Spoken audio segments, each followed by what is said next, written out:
How you doing, you old pirate? So good to see you. I never thought I'd get to see you again. Well, he seems very friendly. Yes. Very friendly. What are you doing here? Repairs. I thought you could help me out. What have you done to my ship? Your ship? Hey. Remember, you lost her to me fair and square. And how you doing, Chewbacca? You still hanging around with this loser? You've never heard of the Millennium Falcon? Should I have? It's a ship that made the Kessel run in less than 12 parsecs. Hey everyone, and welcome to Kessel Run Weekly. My name is Danny. And I'm Kristen.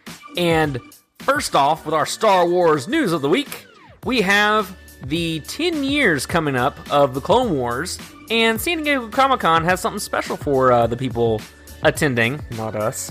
Womp womp. Womp womp. So they're going to have a 10-year panel featuring Dave Filoni, the maker himself. Ooh. Yes. Thank you for that. You're welcome. Hopefully they're going to get a lot of... And they haven't announced who the cast is going to be that's going to show up. They just said special guests. On Twitter, though, Matt Lanter, the voice of Anakin Skywalker, went in and said, hey, can't wait to see you guys, so take it or leave it. Subtlety has never been one of your strong points, Anakin. Everything I know, I learned from you, Master. I think Anakin's coming. Oh my gosh, Annie baby. So I think it's a good bet that you're probably going to get Anakin, Padme, Ahsoka, Obi-Wan. I don't know. At least the main cast, you'd think. Maybe. I'm wishing, hoping. Hopefully somebody records this somewhere so I can enjoy this as well, because unfortunately we are stuck here in lowly Alabama, so we will not make it out there. Yes, friends. So all of you that are attending, you should be nice to us and send us stuff, because we love you and you love us.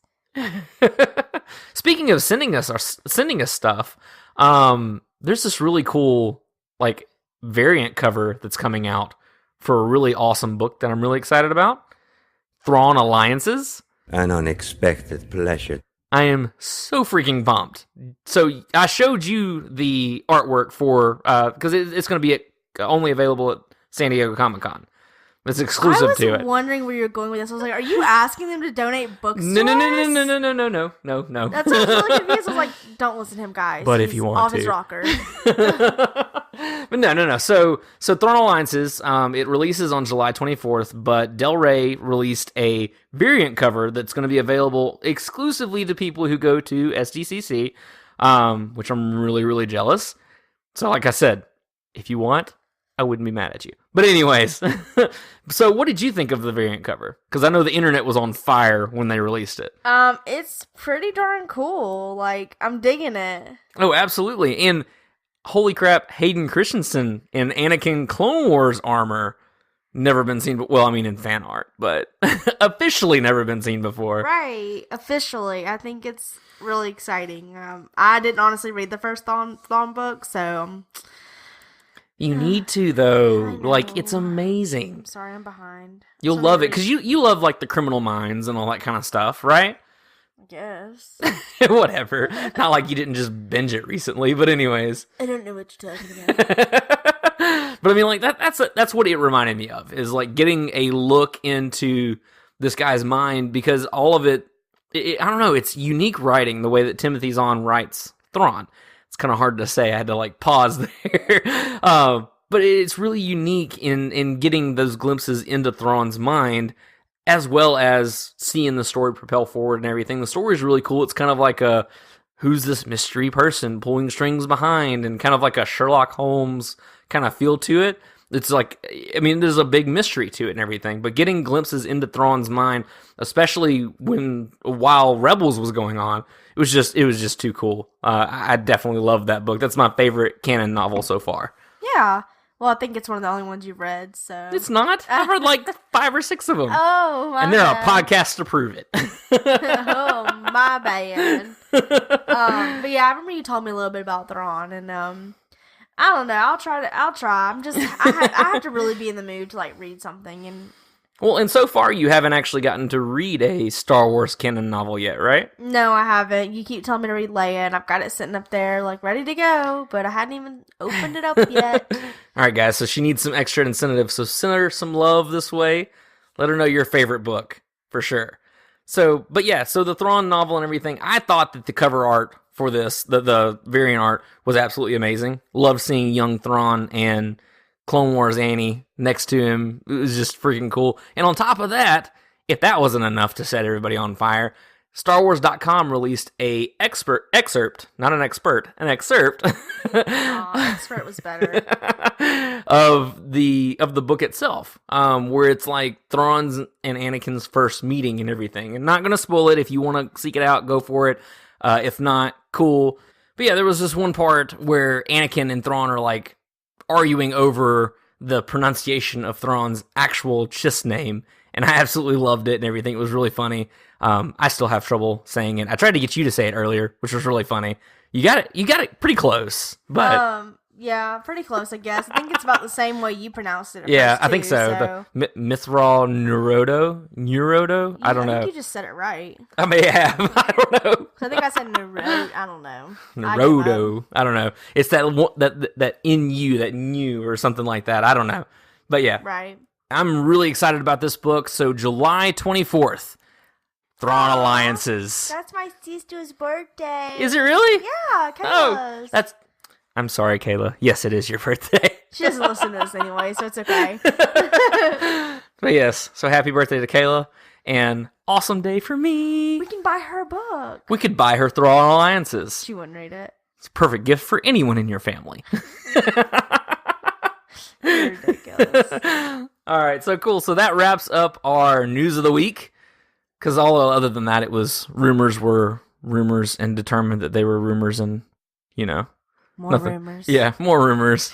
But I'm sure you guys have seen that all over social media all week, so we'll just move on. Moving on. All right, so now to our main event. Da, da, da, da, da. Ba, ba, ba, ba, ba, ba, ba, ba. That was beautiful. You've been practicing, haven't you? Ba, bum, ba, ba, bum, ba, ba. We're going to have to get you to do this live Thursday when we do our Instagram live. You give me like a little cuts. Is it a cut? What is it? The kazoo? Kazoo. Give me the You kazoo. need a kazoo? Please give me a kazoo. I will learn it. I will learn it, Danny, if you give me a kazoo. Deal. Not Deal. You know what I'm talking about? The little thing that's got like... I know exactly what you're talking it's like about. A little plastic thing that's got a little thing on top. It's like... Yes.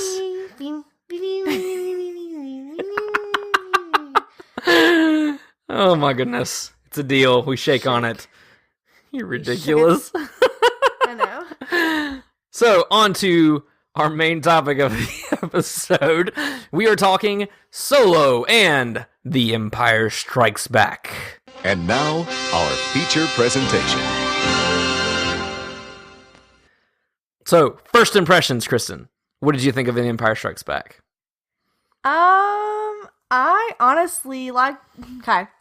So here's the thing. Careful. No, I'm just kidding. I am. I've seen it before, but I'm not gonna lie. I honestly was not that into Star Wars when I first watched it, so I probably was really distracted. But watching it the second time around, it was very humorous. Like, I found it really awesome. Like, this is probably gonna be one of my... I mean, I'm waiting to finish out the rest of the series to figure out whether or not which ones I like the most, and I think this is going to be a top contender, though. No! See, this is a lot of people's favorite movie, too, because we put out a couple polls on Instagram talking about our favorite moment, or their favorite moments, of Empire Strikes Back, and is Empire Strikes Back the best Star Wars movie of all time? Ooh. So, the comments that we got today, so a couple of the favorite moments, let's see. So Owl Feathers Cosplay, one of our friends on Instagram, said, "I love you. I know." As her favorite moment. The Borby, he gave us a super specific one of all. I tried to narrow it down, and he just said, all of it. You gotta pick one. Nah, he says. I didn't say that, but Sithing ain't easy. Lord Vader from the California Garrison said the Yoda scene was his favorite. And then over on Facebook, Elizabeth, one of our longtime listeners, she said that the whole exchange between Yoda and Luke was her favorite as well.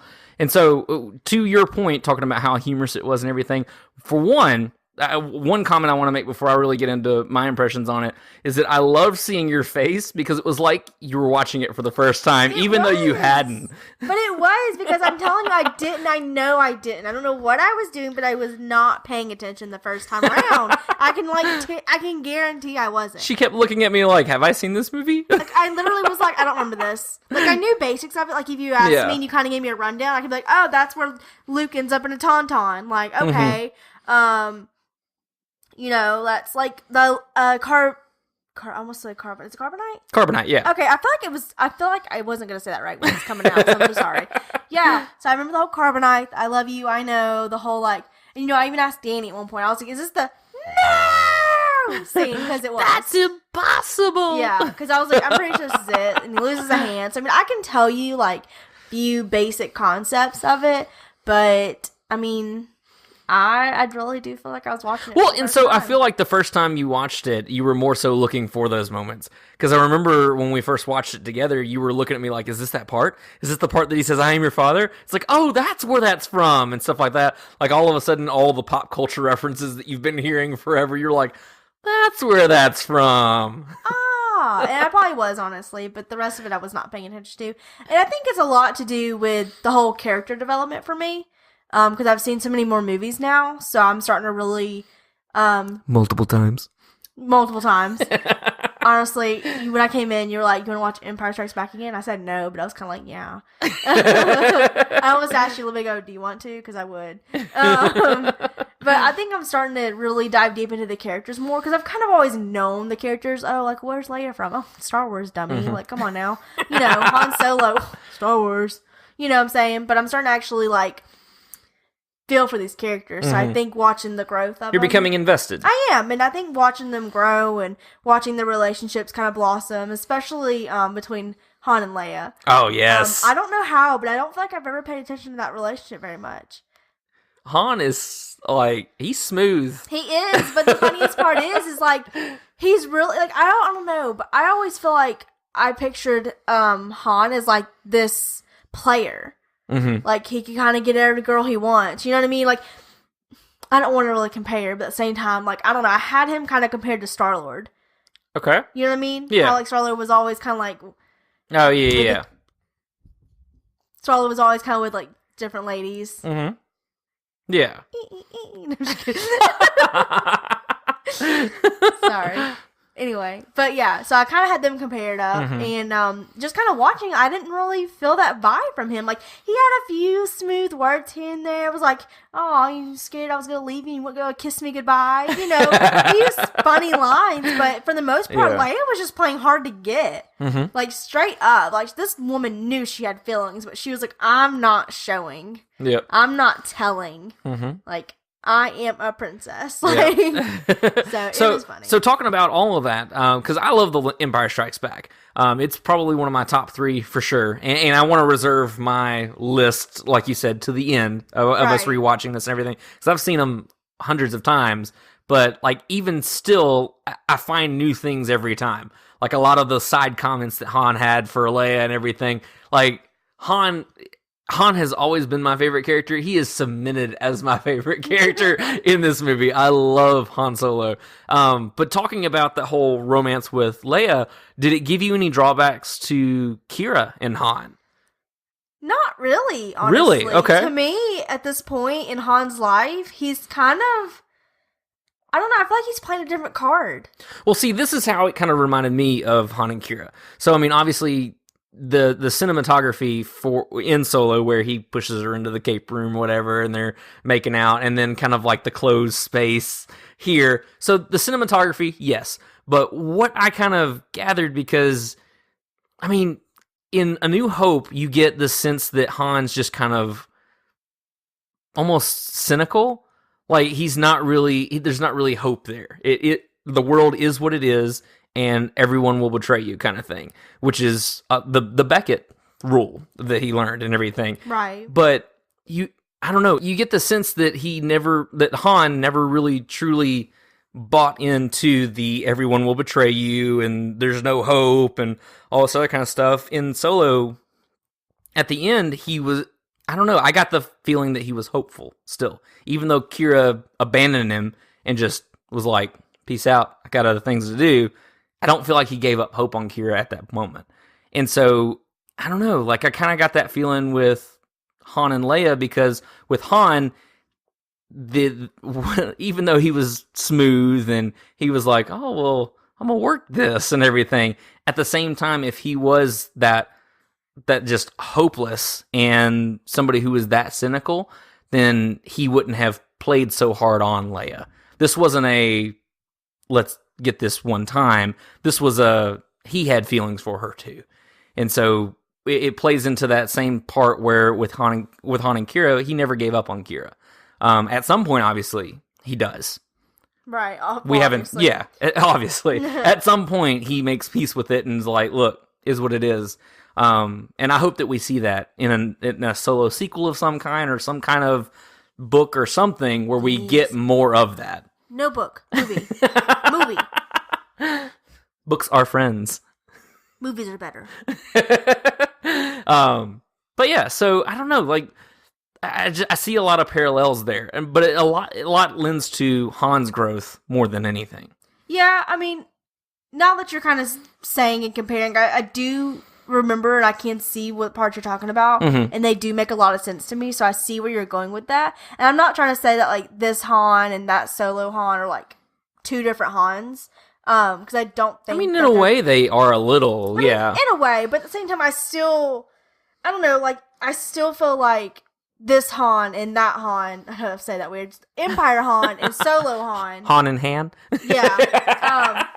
I do still see the similarities between them, though, in like the smooth kind of way, because even though in Solo, we didn't really see him really have to smooth any woman over, he still had to smooth his way out of situations. You know what I'm saying? So even though we didn't see him like do that towards a woman or give his slyness, you know, smoothness, whatever you want to call it, towards a lady, like, but we still saw it. And I don't know, like, I still can tell they're like in the same, that it's still Han. Yeah, like, at his core, that's who he is.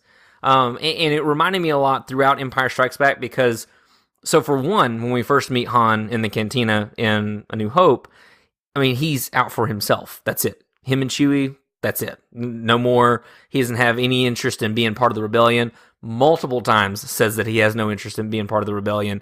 And that's a callback to in the Solo movie where he's like, I'm not the hero.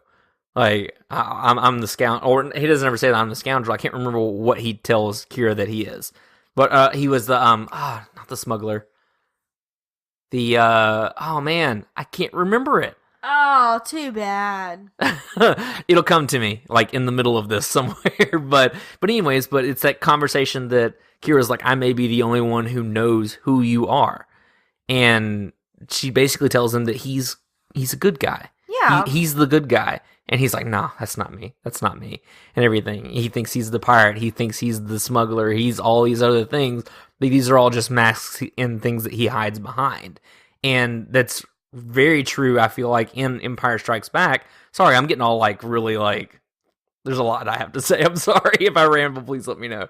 That's okay. You just made me think of a line, though, when you're saying all this. Go ahead. No, you're fine. Like, the way you're saying it and all, though, there's a line in Empire Strikes Back where it's when he walks in on Leia and she's fixing something in there. And he tells her he says something about princess or something like that. And she says, you quit calling me that. He's like, okay, Leia. And then he grabs her hand. She's like, stop that. Like, oh, yeah. And he's like, why? Or I don't know, he says something funny. And then she's like, they're dirty. He's like, I'm dirty too. Or something like that. Mine are dirty too. What's the problem? And he's like, why are you trembling? She's like, I'm not. And she's like, he's like, or maybe it's, oh crap, am I on the wrong one? No, that's the one. Okay, yeah. I'm sorry. I know, yeah, because it's the kiss scene, yeah. Yeah, and then he's like, he says something about he's a scoundrel or something like that. She calls him a scoundrel, and he's like, scoundrel, I like the sound of that. Yeah. And then she's like, I like good men. Yeah. Or something like that. Or nice men, yeah. Yeah, I like nice men. He's like, I'm nice men. So when you were saying like Yeah. the good men, nice men, I think that I don't know, it just kind of popped in my head, and I was like, okay. Yeah. Well, and in this movie, it's Han's movie. Like, yes, we have that side story with Luke going to Dagobah and learning how to be a Jedi and all that kind of stuff, which is still really cool. We definitely want to talk about that. Run, jump. I was like, where did Mickey come from? I know, I did sound like Mickey, didn't I? I'm sorry. I was trying to be like, but it still sounds like Mickey. It's still Mickey. How do I laugh like we'll Yoda? work on your. How do I laugh like Yoda? We'll work on your Yoda. I need to laugh like Yoda. Oh my god, what are you doing? All right, anyways. I can't. But I feel like Empire Strikes Back is a lot of Han's movie. It's Han and Leia and everything. But it's a lot of his development because, like I said, Kira tells him, you're the good guy. Even at the end of Solo, when he's giving over the coaxium to the early rebellion, they're like, you could join us. And he's like, nah, I'm not doing that. Or I think he even says, I'm no hero or something like that. I don't know. But like, that's that theme with him. But when it comes down to it, Han will do what Han needs to do to protect those that he cares about. And I think that's what's cool, because it's at the first of the movie. Where's Luke? Oh, he must have come in the South Interest. You don't know. Where's Luke? Like, right. He's getting ticked off because nobody can tell him where his friend's at. Right. No, you're absolutely right. And that was a cool part to see, too, is because you kind of don't feel like Han's really in it for anyone other than himself and Chewie. Mm-hmm. During A New Hope, mm-hmm. when we first meet him, you're kind of like, man, this dude's like rough around the edges. But even like, I think they even say a line too. Where he says about a friend. He calls him a friend or something. I thought. Luke calls Luke his friend. I thought he did. Mm-hmm. Yeah. Where's my friend or something like that. Something. Yeah. I don't know. He calls Luke his friend multiple times. Yeah. Yeah. Either way, you can tell that there's been like a really, deep bond, I feel like, between Luke and Han. Mm-hmm. And it's just really cool to see Han. They're bros. They are. And it's really cool to see Han actually care about somebody. Mm-hmm. Which, speaking of the bro relationship, I love the part where, and even though it's gross because we find out later that they're brother and sister, I love the competition where Leia's like, it was the whole scruffy-looking nerf herder part of it. Yeah. You stuck up, scruffy-looking nerf herder? Who's scruffy-looking? Which I still love that scene. That's one of my favorite Han scenes. But when she goes so far to kiss Luke right in front of him, and what's the first thing Luke does? Puts his hand behind his head and just kick back. Oh my gosh. He's all full of himself at that point. He really was. That was so funny. And there was even a moment of that in A New Hope as well, where they're in the cockpit and he's like, well, what do you think of her? I don't. Okay, good. Or he's kind of talking about, when Luke's talking about liking Leia and everything, and then he all of a sudden turns around and he's like, I don't know. You think a girl like her and a guy like me? No! Yeah, no. Like, the bro relationship's just awesome between them two and everything. But Han has a ton of growth in this, and this is what cements Han being the hero. And that's just, I don't know, that's really cool to me, seeing his character growth in that movie. Yeah. We see a lot of fun moves, too, in the Falcon, when they like to cut sideways. Oh, yes. Into places, like the thing's teeth. Yeah. And then in that rock gorge, I guess, we would call it, when they fly through that sideways. So we see a lot of signature Han Solo moves. Yeah. Very familiar moves from the Solo movie. Right. Which, I mean, I guess technically they were, other movies' signature moves first, but still, see where it came from, yeah. Right, it's always been a thing Han liked to do, especially, one part still makes me giggle when I think about it in the Solo, A Star Wars Story, where him and Kira in that car, and he's like, we'll make it, she's like, we're not gonna make it, he's like, we'll make it, and they're like, and they almost at the very end, it just stops, and they're like, oh crap. It makes me laugh every time. Oh, absolutely. I love that part. Yeah. Very funny, sorry. No, definitely. Jumped off the boat there. But. Definitely. So as far as Han goes, so what did you think of the whole Bespin scene, where they get captured and all that kind of stuff? Because we meet Lando for the first time since Solo.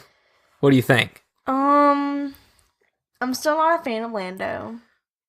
So even after seeing Billy D in action well, I guess in this one he's not the bad guy, but he's not so great. He's not. See, okay, so I feel like I feel like Lando always has a knack for doing bad things and then trying to turn around and redeem himself. Mm-hmm. And he'll mess up and be like, I'm sorry, I was just kidding. Didn't mean it, guys. Glad you made it out okay. Right. Exactly. So, I mean, that's essentially what happens. He makes a deal with the devil, aka Vader, for his own convenience, for his own little whatever he's got going on up there in Bespin. Smuggling, coal mining, I don't know. No, it's gas mining, to gas mining. Thank you. I knew it was some type of mining. I said coal mining. That doesn't exist there. In the coal mining in the sky. Yeah, exactly. You never know, man. Gas mining. Yeah. So he makes a deal in order to keep that afloat without having to worry about any other issues.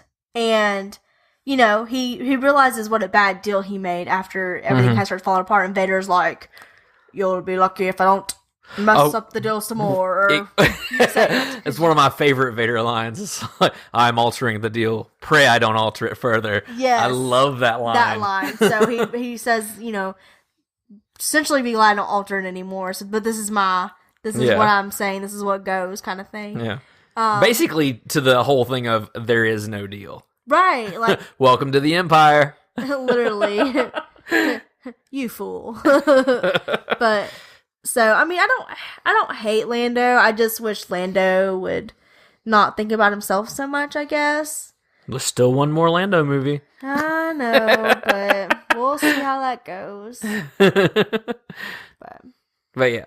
So and I agree with you on Lando in this one, because I love that the way that they meet and everything is almost kind of the same way that they meet back up right before Han wins the Falcon in Solo. Yes. Where Lando's like, "Hey, old buddy," and like getting all buddy with them and everything, right before they, whatever jungle planet that is in Solo. I don't know that they ever said, but yeah. I'm just kidding. But yeah, so like, it's cool because he greets him the same way, like he's all excited, and Han, the roles are reversed. Han's ready to kick his butt, and Chewie's about to lay him out and everything too. Whereas now they meet on Bespin, and Han's like, "Hey, what's up?" And he's like, "You got a lot of nerve coming here after what you pulled." And Han's like, "Wait, what?" He just me? like voiced to himself, like, "Me? Me? You?" So funny. I love it though. So yeah, but no, their relationship, like, I don't know, it's interesting to me because like they're not friends, but at the same time, even Han even says that he's a friend. Yeah. He's like, I wouldn't trust him, but he's a friend. And it's just like, they're not enemies. Yeah. Well, weren't. Maybe now. No, I'm just kidding. Maybe not. But, yeah. But yeah. So it's just kind of like, I don't know. It's a really interesting relationship, and I guess it comes out of the whole don't trust anyone. Yeah. Where he doesn't trust him, but he's not an enemy. He's not trying to kill him. So maybe that's the smuggler's gauge for who's your friend and who's not. Well, I think the funny part is too is that, Han, we kind of see that change in him, but at one point I think both guys are so alike, and I think we talked about this in our Han Solo review. Is that I felt like Han and Lando had so much in common, and that's why they butted heads so much, because they're both like the alpha dogs, and they both like to do what they want to do, and I mean, as much as it kind of sucks to say about Solo, I do feel like both of them will kind of throw whoever in the dog pit. Oh, absolutely. In order to get out of their situation. Lando's the same way. He's willing to throw whoever in it to make the better deal for himself, and I feel like Han would do the same thing. He's willing to do what he needs to do to get himself out of danger, and the people, like, he would want to get out of danger. You know what I'm saying? Like, Leia. Yeah. But yeah, so I feel like, they are friends, but like, he said, well, I think you explained it perfectly just then, was that it's like they both know where each other stands. Right. So they both know that point where they're like, sorry, buddy, I'm going to have to go. Like, you can kind of like hang out with each other because you're both kind of cool on the same page, but as soon as things get a little hairy, like, you better hope you can dip out before the other one does, because you might get stranded. Because the other one ain't hesitating to get out for you. Right. Definitely. What did you think of L3 navigating the Bespin?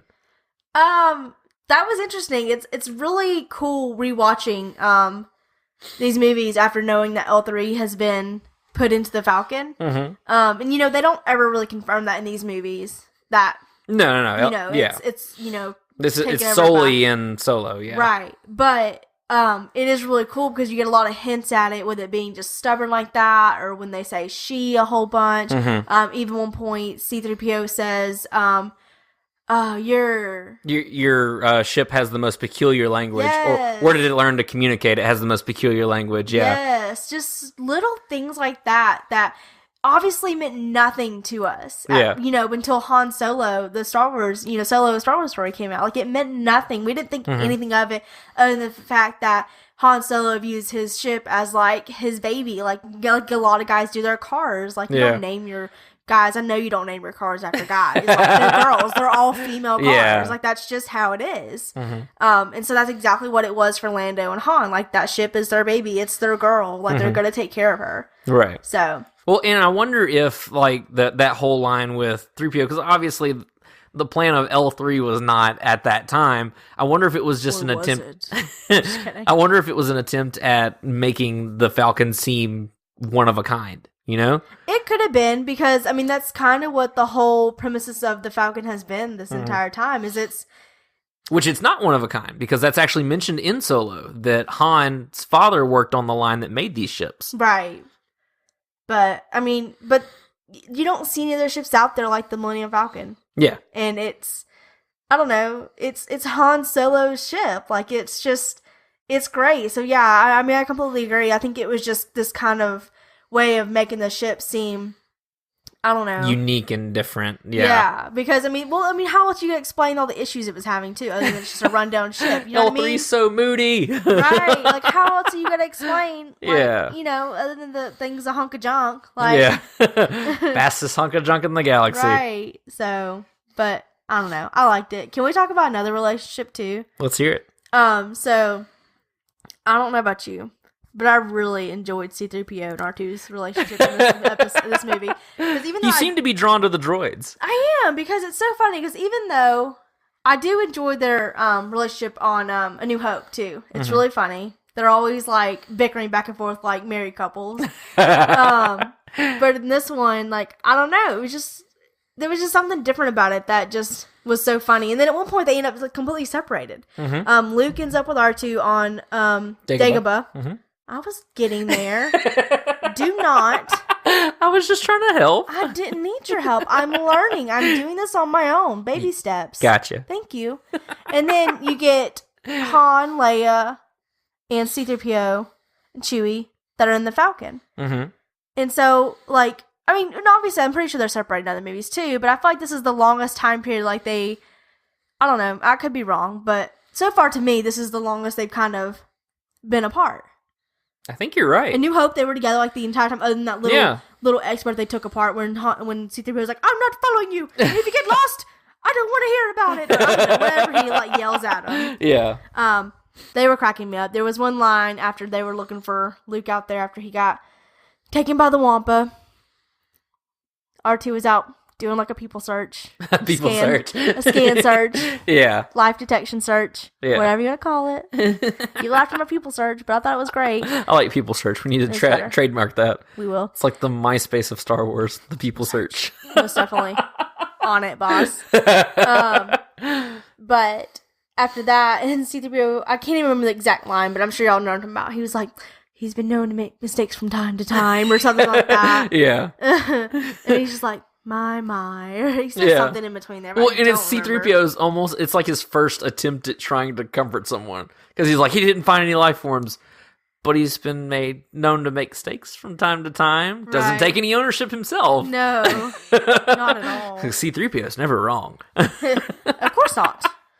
He's fluent in 900,000 different languages. I'm kidding, I don't know how many. 6 million. Sorry. The look she just gave me. 6 million different languages. I'm sorry. Anyway, but I don't know. Their relationship was funny. There was a lot of funny things that R2 did, especially when they got to Dagobah and Yoda's trying to like take the little light and try to take the food and stuff. And he's like not arguing. He's just not Yoda, but R2 reaches out to get the light that Luke kept saying, like, and he's just like, R2, just give it to him, it's fine. Yeah. And then Yoda picks up his stick and he starts smacking the droid. That part cracked me up so hard. And go ahead. Sorry. You're fine. I'm sorry. I'm just rambling. You're good. And then we get parts on the Falcon with C-3PO, and he's just getting on everybody's nerves, and they're just like, shut him down, just shut him up. Because he's just trying to give the odds and be negative Nancy over there, and everyone's already like, we're in trouble. So. I love, and I never caught this line before, but I loved just backing up a little bit to Hoth when when Han and Leia are escaping from Hoth, and he's like, hurry up, Goldenrod, or you're going to become a permanent resident. Yes. So funny. I never caught that, and I was like, wait, what? I love just it. all the little bitty lines that I never caught before. I thought it was absolutely awesome, and that's what I love about Star Wars is that every time you watch it, I feel like there's something new to be found. Right. There's unlimited rewatchability to it, and I absolutely love it. But back to Dagobah, I wanted to present something to you that I thought was pretty funny. So R2's never had his memory wiped. Yeah. Ever. He's met Yoda before. So I could, like, I don't know. Do you think that R2's like, what are you doing, you crazy fool? Like, we know each other. What are you doing? Right. Probably. Because, you can't be like, oh, Yoda's just old. Maybe he just doesn't remember. Like, nah, you little green goblin. You remember everything. Well, that's the funniest part is because, like, being on Dagobah, it's like either he's playing the part of crazy old fool or it has literally kind of driven him a little batty. But at the same time, like, I can imagine R2's just looking at him like, what are you you're embarrassing me in front of my friend. Like, what are you doing? It's like, why are you doing this? No, it's funny. I like that part a lot. It's a little weird at times. It makes me kind of cringe. Yes. Just a little bit, but it's still really funny. Yeah. Well, that whole scene, like, well, especially before Luke realizes that it's Yoda, that he's Yoda, I don't know, all I can think about the whole time is, like, the Clone Wars animated series and the prequels and all this other kind of stuff where that version of Yoda that we have, and then you're comparing it to crazy old goblin in the swamp, and it's just like, I know you're already singing the song. But yeah, I don't know, just the difference in the Yodas and just where he's come from there and everything, and the fact that R2, I guarantee you, knows who he is at the time, but sits back and just lets Luke. It's like, you'll figure it out. I don't know this guy. This guy is weird. This is not the Yoda I remember. Oh my gosh! And then poor R2 gets stuck out in the rain. Yeah. In the little house, I guess, or a little tree hut, whatever. Yeah, whatever it is. Poor R2's just like peeping in the window, like. Like, oh yeah, it was cute because, like, he even, like, goes up on his tiptoes. Like, yeah, he does to look in the window to see, and then you got freaking Luke in there. It's like, we're wasting time. We gotta go find this great warrior. and then Yoda all of a sudden's like, he's not ready. And then Obi-Wan responds, and Yoda looks like, wait, what? Hold on, we're doing this? Right. Like, I was not told. But yeah, so side thing, I don't know if you, I think I may have said this during, I don't know, but did you know that Yoda would have rather trained Leia than Luke? You did tell me this. Yeah. Because we talked about that at the end when Luke decides to leave to go help Han and Leia. Obi-Wan comes over and makes a statement that he's our only hope, or something like that, or he's the last, or I don't know. Yeah, he's our only hope. Yeah, something. I knew it was something along those lines. I just didn't want to make it sound like the lot, whatever. But so he says that, and that's when Yoda says, "No, there's another one. There's another," or something like that. And that's when we had that conversation about him actually wanting to train Leia instead. Because I mean, in this movie too, you do realize that Leia is force sensitive. Oh, absolutely. Because you sit there having Luke, who after just got his hand cut off by his own daddy, and he's like hanging down on some like antenna or something. I know, say like some weird antenna like thing, and he's just hanging on for dear life, looking like he's about to pass out. But it's not from blood loss. Because he got his hand severed off. So that's fine. No worries. He gets a new one. Looks new. It's great. Wish I had one. But, you get that part And I think, who does he call at first? Does he say Obi-Wan or Ben? Yeah, he says Ben first. and then he says Leia. Yeah. Leia, and he's like, keeps saying that just a couple times. And then all of a sudden you get pans to Leia and the Falcon, because at this point they're taking off. And she's like, Luke, we have to go back. I know where he is. Yeah. And it never really, no one ever really catches on to it, other than the audience, of course. But inside the ship, they're never like, oh, how did she know? Or, nothing's ever really said about it. And the fact that they end up. Well, I mean, the audience of who's with her is a Wookiee that she can barely understand. And Lando's definitely not going to question her because he's the one that got him into this mess. C-3PO's in pieces still. Exactly. So it's just kind of like, it's all Leia now. Right. But someone's got to save our skins. But yeah. So cool. So what do you think as far as the iconic Vader versus Luke? What did you think about that? So, not gonna lie to you, this is something I've struggled with because Luke has not been my favorite character. As he's older, he gets better. In A New Hope, he completely drives me crazy because he's a whiny little baby, the entire time. But I mean, I understand why he is, because he's still young, he's really immature. This is who he's supposed to be in this time and moment, which is fine. It kind of makes my skin crawl a little bit because he's like, oh, but I wanted to go into town. Sounds like a witch or something sometimes. I don't know.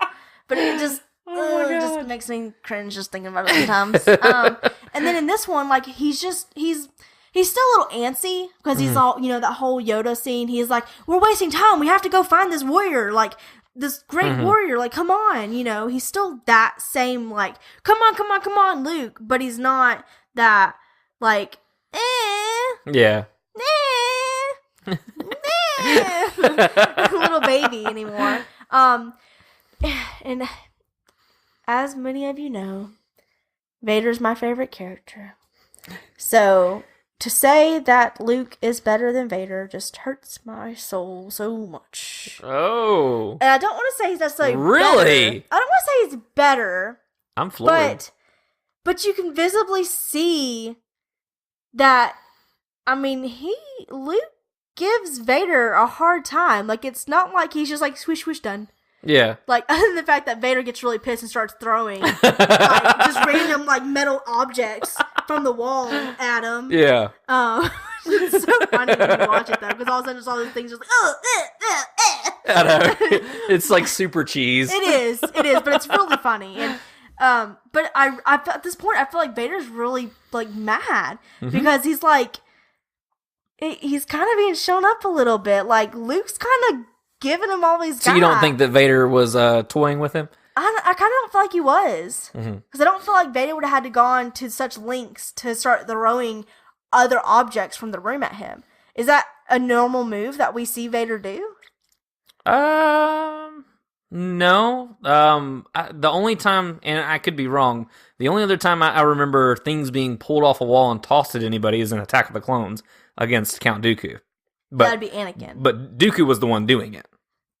So Dooku did it to, yeah. It's a Sith thing. Got it. They're like, if I can't fight fair, I'm going to pull everything off the walls. Right, exactly. So, Your favorite painting? No big deal. Right.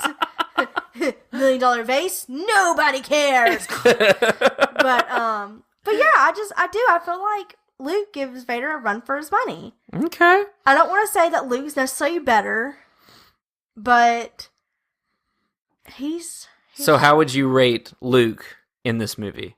What do you mean? So from the first one to now, where would you put him on the Luke scale? He's pretty lukewarm. That's pretty great. Thank you. It was just that great mind thinking real quick, I put no thought into it. I'm actually really shocked that you've come around to Luke. Because so for me, I love the Jedi Force stuff and everything. You know me, weird Star Wars is awesome Star Wars to me. I love when it gets strange and everything. Because actually, thinking about it too, calling back to a little known movie, The Last Jedi, where everybody was not everybody. Sorry, I'm not grouping everyone into one thing, but some people were upset at the new Force powers that were unveiled and the Force Skype and all this other kind of stuff. They thought it was just too out there and it was just ridiculous and all this other kind of stuff. With Empire Strikes Back, it's the first time that we ever actually see the Force being used to pull things to you. to communicate or like force ghosts, kind of stuff like that. There were a lot of weird concepts from A New Hope to this, because in A New Hope, all we got was old Ben Kenobi being the guide in his head. That's it. Right. But I mean, guys, we couldn't hold on to holograms forever. That's all I gotta say. Like, everyone's a hologram. It was getting old. Yeah. Real quick. So something new had to happen. And force Skyping was just what it was gonna be. It's the best way to communicate. But I mean, I get that, because it is. It's different. It's new. But at the same time, like, Snoke was brought out as this character who was like supposed to be super powerful. So how could he be super powerful and not give us something new? Exactly. That wouldn't make any sense. Oh, he just knows the same old tricks? Cool. He's not that cool. You know what I mean? Like, yeah, he's pretty whatever. I just find it interesting because, like, I know a lot of people were just wanting this to be Empire Strikes 2.0, and then when it came out, everybody was like, this is nothing like Empire Strikes Back, and all this other kind of stuff. But, like, watching The Empire Strikes Back and thinking about Last Jedi, really similar. I mean, you got the Rebellion on the run, the Resistance on the run. Like, I mean, it all starts out the same. There are a lot of similar themes in it. Yeah. And it may just be themes of storytelling, because Force Awakens was almost a shot-for-shot New Hope. Yup. Just different dialogue and different skin. So, I mean, I don't know. Maybe it's just a storytelling thing. But, I mean, and this is not to complain. I think it's interesting. I think it's really cool, because it's like, you hear the thing, history repeats itself. And in these movies, you see it in all three movies. History's, or not three, but all three trilogies. History continues to repeat itself. The same things happen over and over again. So will we see Rey break the cycle? You know? Right. So I don't know. Not Empire Strikes Back talk, but it's just a thought that I had. So, no, I mean, yeah. The thing, too, I'm not trying to, like, downplay Star Wars whatsoever, but, I mean, there's not really a whole bunch you can do other than giving people background stories, because it's the same old, like, war. It's the rebels against the Empire. Like, you know, it's just this battle, and so it's, I don't know, it's like this never-ending thing. And I'm not gonna say no one's gonna win, but obviously if someone wins, well, see, the way that Last Jedi was rolling with, and sorry, this is off topic, but the way the Last Jedi was rolling with DJ, talking about who are the good guys? The bad guys sell to the good guys sell to like who really is the good guy here? Yeah, it's kind of turning full circle. Yeah. Like you said, like, there's people that are building things and selling it to, you know, the good guys, but then he's also selling something to the bad guys. And it's I don't know. There's this other group that's funding this entire thing to keep it going and getting rich off of it. Kind of sounds like the real world. Yeah. But, I mean, with all that, it's I don't know. It's interesting to me, because in Episode 9, I really hope there's not a winner. I hope that in some way something happens to where balance is brought to the Force, the conflict is ended somehow. Because, I mean, I guess the only way that it would end is if the First Order is extinguished, but I don't know.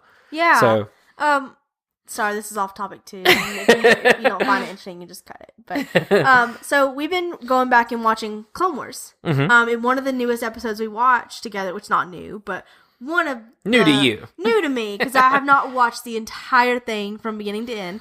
Was interesting to me. I can't remember where they went. Hopefully you can help me out. But it's when Padme goes to see, what's her face?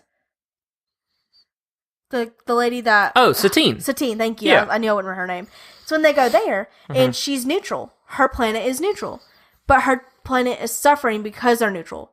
So essentially nobody wants to help her because she hasn't picked a side. Is essentially what I get from that. The Republic's not going to help her, and... The Separatists. I knew it was something different at that point. I was thinking real hard. Neither one want to help her because she's not helping them. And so she even makes a statement saying that, you know, her people are, like, on the brink of starving, and that they're having to buy from, like, the black market, which is ridiculous. Like, it shouldn't be like that. So I feel like one of the biggest struggles, too, in the galaxy is people are kind of forced to pick a side in order what's best for their country. So, I mean, I don't know, or planet, my bad. Whew, sorry, y'all. But some, you know, they got to pick a side in order to, you know, to do what's best for their planet. And I don't know if Satine ever picks a side. She doesn't. She doesn't? No. Well, spoiler, she doesn't. dang it. But it's okay. But you know what I'm saying? Like, a lot of people are pressured into that. It's either like, let your planet dissolve and turn into chaos, or just pick a side and either we'll hold you hostage one way or the other. Yeah. Right. Like, either way, like, you're gonna fall into chaos at some point. Mm-hmm. And I don't know. I found that part really interesting, that, like, there's really not much neutrality throughout the planet and throughout the system, because, like, you don't have much chance of being neutral. You don't have a choice. Yeah. Yeah. Like, neutrality is just not a good option. It's the either you're with me or against me, and Obi-Wan so blatantly said, only a Sith deals in absolutes. Right. But sorry, I know that was kind of out there, but when you were saying that... very long rabbit trail. Thank you for taking that time with us. I thought it was still cool, though. Like, I don't know. I like diving into that kind of thing. And then with Empire Strikes Back, just seeing a lot of that galactic conflict and a lot of the conflict between our main characters, the Skywalker family and everything, it's just, I don't know. It makes me wonder how or if it'll be resolved in Episode 9. I don't know. We'll see. I think we're all still waiting to see who Rey is, like what her backstory is, if she belongs to anybody. Just, more about her. Yeah. But yeah. So what would you say was your overall favorite moment in The Empire Strikes Back? That's a tough one. Because I enjoyed a lot of this movie. This movie kind of had me like laughing, it had me just kind of giggling, just smiling a whole bunch because I loved it. I know one of my favorite lines for us has been the whole "I love you." I know, but honestly, I don't. We're cheeseballs, and we do that all the time. I really don't think that's my favorite part. I mean, it's hard to sum it up, but I really, really enjoy all the Han and Leia parts. To me, I think one of the lines that I felt most like, oh my gosh, I didn't realize he even said that, was the part when he's about to leave in the very beginning of the movie. And he goes up to her and says something, and then he's like, well, bye, princess, or no time for mushy, or something like that. Well, don't get all mushy on me. Don't get all mushy on me. And she just walks out, and she's like, like, all of us ladies know that you're not just gonna let your man just like walk out and not say nothing to you. Like, get back here, boy. So she kind of like chases after him, and he's just essentially just like, tell me how you feel and I'll stay. And I don't know, I really loved that part, because like I said earlier in this episode, I did feel like for a long time that Han was just this player. But after watching that part, I'm like, oh my god, he's not. He really is just Leia's into more Leia. the player, yeah. He's just really into Leia, and Leia's just playing hard to get. But I think, honestly, that little conversation... Just their relationship. Just their relationship and all. I mean, any scene with them together, and they're just kind of being like, you're trembling. Just all those. They're just so funny. I love them. I love watching their relationship blossom. This movie probably has the best romance out of all of the Star Wars movies, I would think. You don't think so? No, Padme and Anakin. We'll reserve that for when we watch Attack of the Clones. I like Han and Leia's more. Padme and Anakin! Well, my favorite moment... Padme and Anakin! I'm just kidding. Oh my god. They just get this pretty little like star set, or sunset, and they're like, cross the stars. How does it go? I don't know. We'll visit it when we watch Attack of the Clones. So my favorite moment though of Empire Strikes Back, even though I love Han and everything Han, I still love all the Force stuff in there. And one of my favorite moments really just overall moment was with Yoda and Luke, where Luke's going through the whole, I can't. And he's like, I'll try not, do or do not.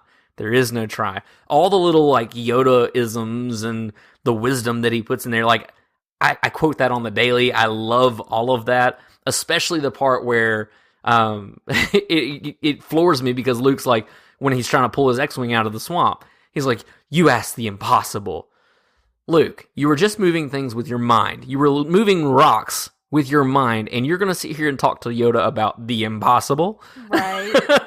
Let's remember what kind of world we're in here now. It's too big, I can't do it. But then seeing Yoda pull that X-Wing out of the swamp effortlessly, And then Luke's face where he's just like, oh my gosh.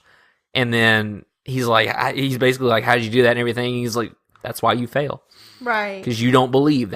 Or he said, I can't believe it. He's like, that is why you fail. Yeah, that's the exact line he says too. I love that so much because there's so much wisdom in all of that. And my favorite line is the do or do not. There is no try. So I don't know. That's my favorite part of Empire altogether. I have a new favorite part. Oh, you just had a favorite part though. Okay, fine. I just want to point out, and I really want to cut this scene out and just put it on a GIF, but I need it to make sound. I need it to replay over and over again. And okay. So I want to thank Todd from WSTR Media because this made me giggle because it's all his fault. So thank you, Todd. When y'all sent us that little part of y'all's podcast about the whole what happened to Uncle Owen and Aunt Beru, and you actually get that part when Vader looks at Boba Fett and he's like, no disintegration. And he even puts his finger up and waves it like a dad, like, no disintegration, like, no chocolate for you, no cotton candy. The editing on that was superb. No milk before bed. I don't know. It just the finger. It was just funny. I'm sitting here doing it. The dad finger. The dad finger. Yes, he's like, no disintegration. And so I just need can y'all just cut that little part out for me and just send it to me because that's really all I want. I just want that no disintegration.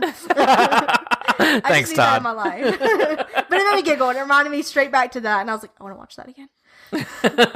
Yes, the bounty hunters being introduced in this was really, really cool. Yeah, boss was creepy. Oh, yeah. He was just bird feet up there, just kind of hanging out for a second. First, just, it's almost like he was perched. It was, because all you see is these creepy, scaly looking feet, and then all of a sudden it's a blizzard. Mm-hmm. It's ugh. But so, did you have anything else you wanted to add to the episode? Because I think that really wraps it up for us. Yeah, I feel like that. Sorry if that was a really long episode, guys. I hope you can stick through it because I know we were both just really passionate. We had a lot of things to say. It's really exciting for me just to go back and rewatch the movies that I know I've already seen. I just didn't pay attention to.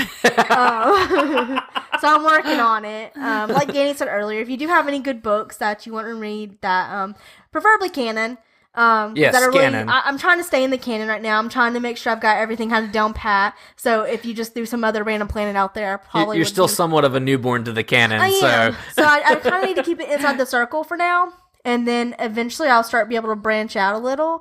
So if you got any good if you got any good movies, guys, jeez, if you got any good books, comics, I'd normally prefer Leia, but I'm kind of down for whatever. So I like the bounty hunters too, so I'll take that. And Vader. I'm trying to tell you one thing that I like, and that's just branching out. I like everything. Just don't listen. Send to your me. favorite things our way. Don't listen to me. I don't have favorite things anymore. I just like them all. But yeah, feel free to send those over. Absolutely. So guys, you can check us out on Instagram, Facebook, Twitter at Kessel Run Weekly. If you want to keep the conversation going, let us know what you thought of the episode. Or if you want any future episodes, any suggestions like that, that'd be awesome. Make sure to subscribe, hit notification bell wherever you're getting this, and leave us a review on iTunes. It really helps us get out there to where more people can hear our fun podcast that we have fun doing every single week and talking with you guys. You guys have been awesome, especially this week. We got so much love from a lot of you guys. It was awesome. I literally woke up one morning to 7-8 messages of, hey, check them out and everything, which was really, really cool. And we really appreciate it. We were feeling the love. You guys are awesome and our favorite. Yeah, most definitely. You definitely put a big smile on our faces when we absolutely when we see how much y'all enjoy what we do, because we enjoy doing it. And absolutely. We're just really blessed and thankful that y'all have so much fun with us with it. So yeah, definitely keep the comments, keep the messages, the reviews, the ratings. Just let your friends know. Definitely. If you enjoy it, tell a friend. Let's make sure that we get Kessel Run Weekly out there as much as possible. Yeah. So we appreciate everything you guys do. We love you guys. Absolutely. Thank you guys for listening or watching another episode of Kessel Run Weekly. My name is Danny. And I'm Kristen. I love you. I know.